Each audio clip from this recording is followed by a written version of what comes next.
මිත්‍රවරුනි ඔබ සහ මම සභාව නිර්මාණය කළේ පුත්‍රයාණන්ගේ ලේ කරන කොටගෙන උන්වහන්සේගේ ලේ කරන කොටගෙන හැමදාටම හරියන එක පූජාවක් ඔප්පු කරලා සමාව දීලා ඒ සමාවෙන් පැමිණෙන අනුග්‍රහය කරන කොටගෙන සත්‍යතා උසනගත්තමයි අපි මේ උන්වහන්සේ කියන උන්වහන්සේට බය වීම නම් නපුරට ද්වේෂය හරිදේයි වැරදි දෙයකට රේඛාවක් ඇඳ ගන්න බැරි තත්වයක් නම් ඔබට තියෙන්නේ කිතුරුවෙක් ලෙස.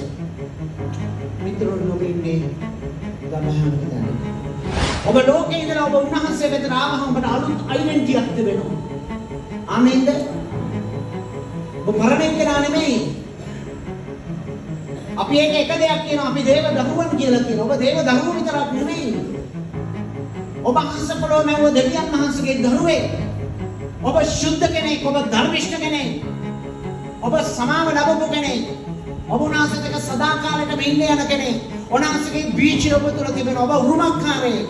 මිත්‍රවරුනි උන්වහන්සේ ඔබව අල්ලගෙන තිබෙනවා. උන්වහන්සේගේ සංස්කාරය ඔබට තියෙනවා.